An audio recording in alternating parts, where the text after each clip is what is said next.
Welcome back dito sa channel natin. Andito tayo ngayon sa may Capital Commons sa Pasig City. Mag-update tayo sa mga latest na project na ginagawa dito. Meron palang renovation na ginawa sa kanilang Central Plaza. Mamaya puntahan natin.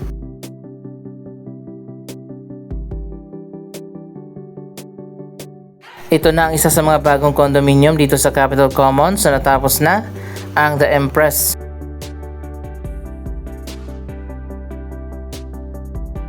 Bago pa tayo pumunta dyan para mag-update, silipin muna natin ang ginagawa dito na Metro Manila Subway, Shaw Boulevard Station.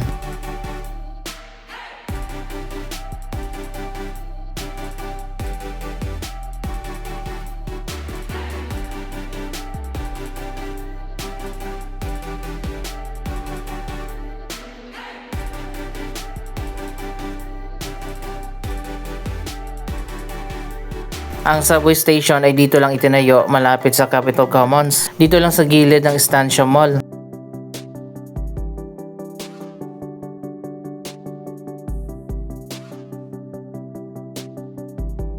Ayan na, ito na nga ang pinaka-latest na progress.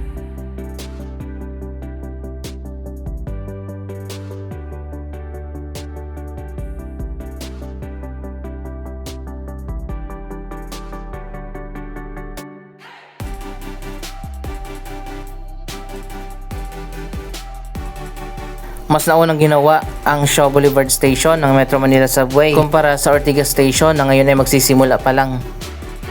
Pasensya na kayo guys, madilim na naman yung panahon natin.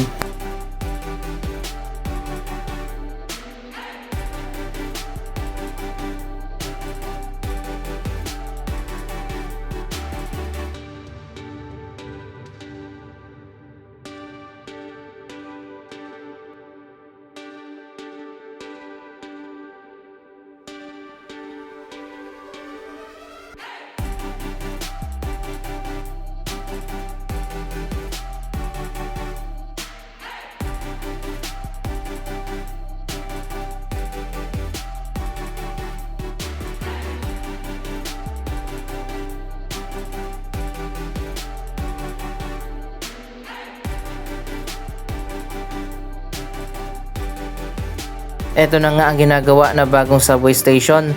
Dito yan sa kahabaan ng Meralco Avenue, kanto ng Shaw Boulevard. Last year pa nga sinimulan ang station dito. Isinara itong dulong bahagi ng Meralco Avenue para sa construction hanggang sa year 2028 pa bago matapos ang proyektong ito.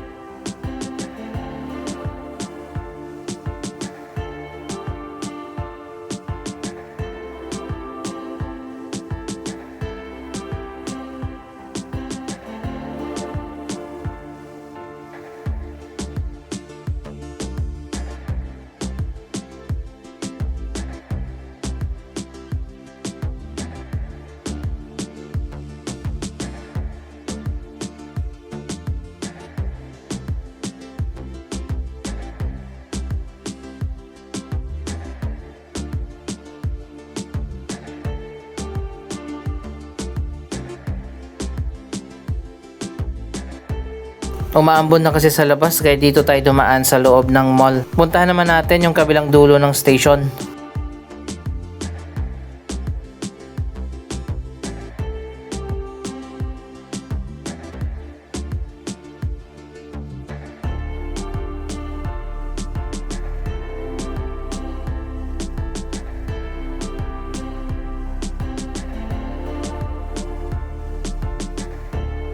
Ayan, ito naman yung kabilang dulo ng Shaw Boulevard Station.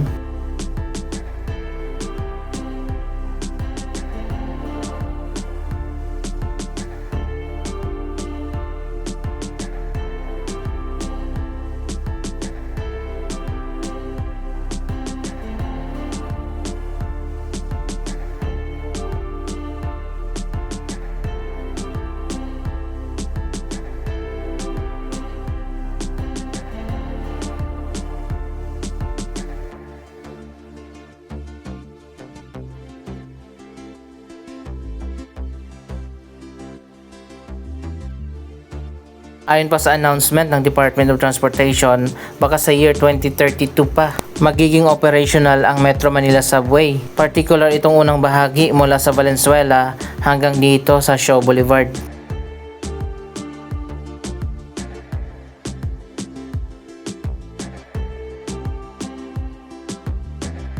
Pero estimate pa lang yan ng Department of Transportation. Pwedeng mas maaga pa sa 2032 maging partially operational ang ilan sa mga station. Pwede sigurong phase 1 muna mula Valenzuela hanggang sa North Avenue. Baka pwede na sa year 2030 maging operational na ang phase 1.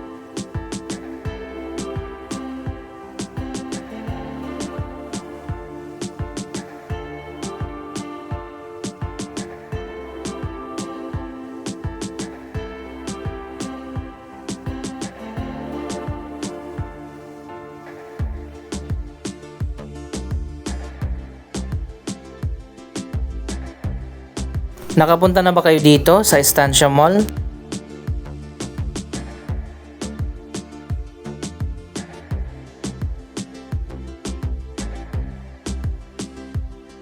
Dito pala sa may Central Plaza may ginawa na major renovation. Tingnan natin.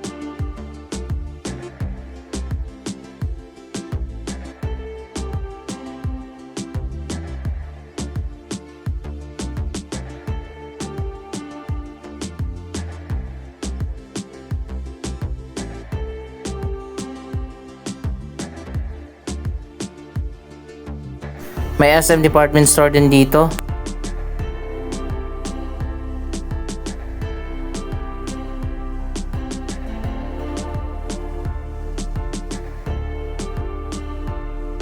Anyway, hindi na natin ikutin pa ang buong mall. Tingnan na natin dito sa labas. Mas maganda na yung mga sidewalk dito.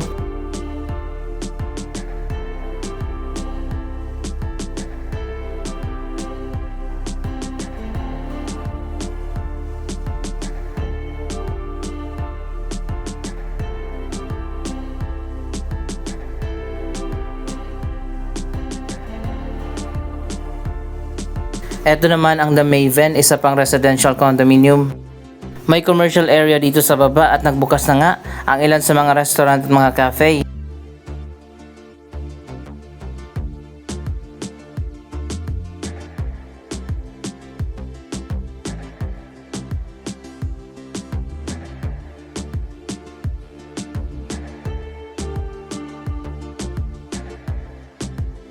Pero marami pang vacant dito sa mga commercial space. Bago lang kasi natapos yung building na ito.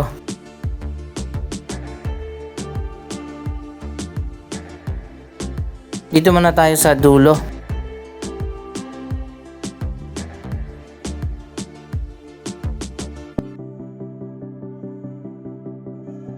Andito pala sa area ang Phil Sports Arena.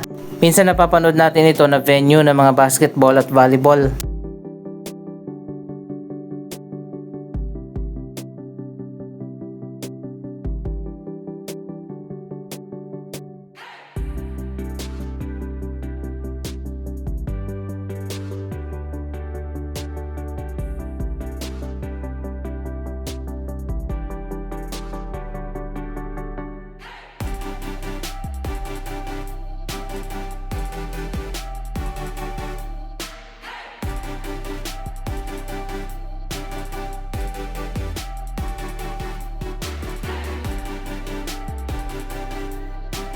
Iba talaga kapag master plan community. Tingnan nyo, sobrang lawak ng walkway.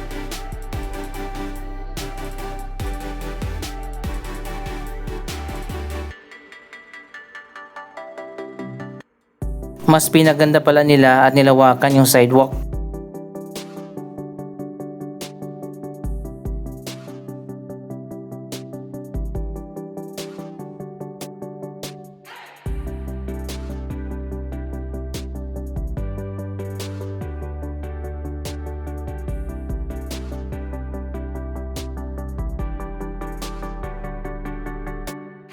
Wow, eto na nga, makikita natin may bago ng mga canopy.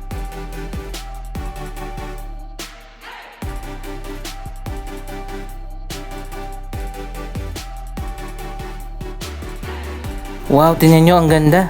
Major renovation palang ginawa dito sa loob ng park.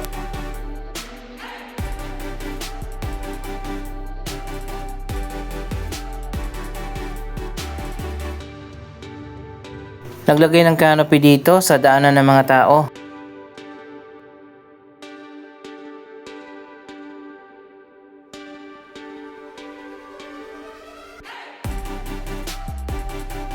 Ongoing pa nga ang redevelopment dito sa Central Park. Magkakaroon pa ng bagong landscaping.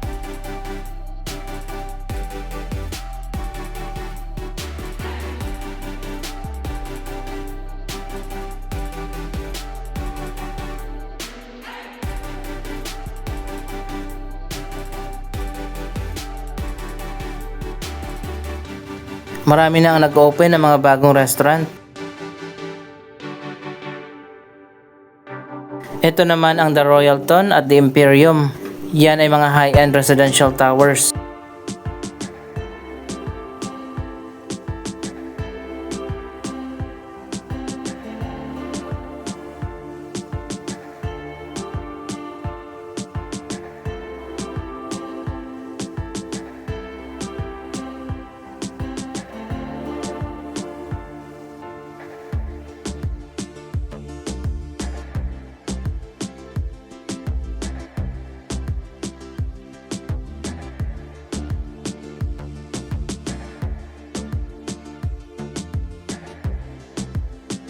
Abangan natin ang bagong design ng park. Ang ganda siguro nito kapag natapos na.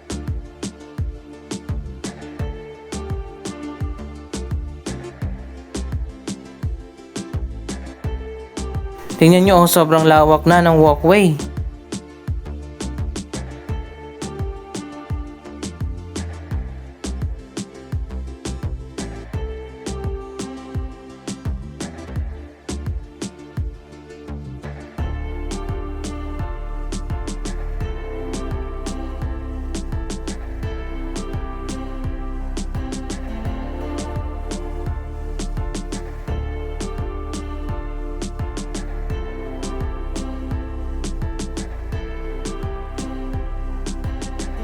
Ito yung luma na walkway at dito naman sa kabila yung bagong design.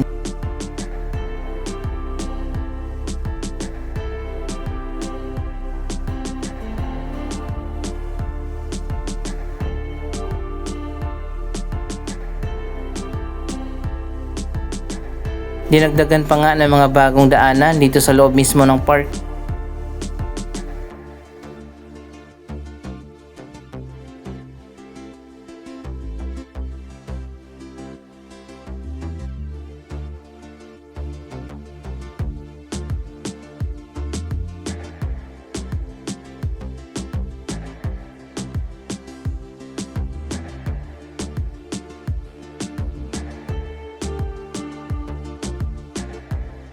Grabe ang smooth ng sidewalk dito.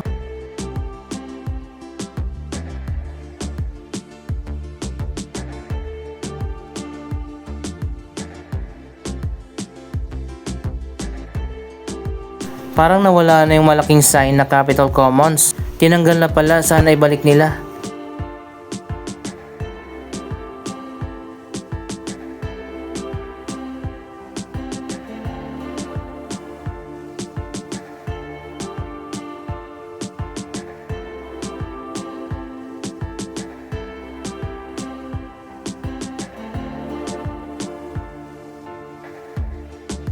Ayan, dito sa gitna, ang ganda na oh.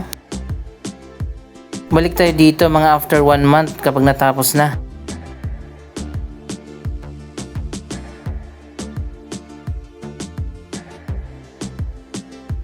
Mas lalo pang ang gumanda dito sa Capitol Commons.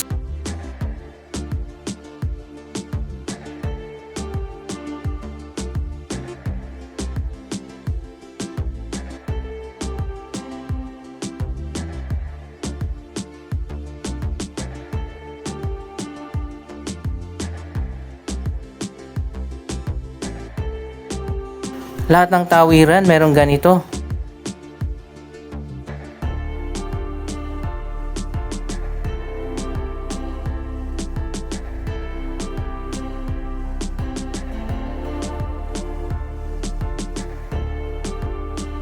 Abangan natin ang transformation dito sa Capitol Commons. Anong masasabi nyo sa mga proyektong ito? Mag-comment lamang dyan sa baba ng inyong mga reaksyon. Maraming salamat sa inyong panonood. Huwag kalimutan na i-like, i-share ang video ito at mag-subscribe. Thank you for watching!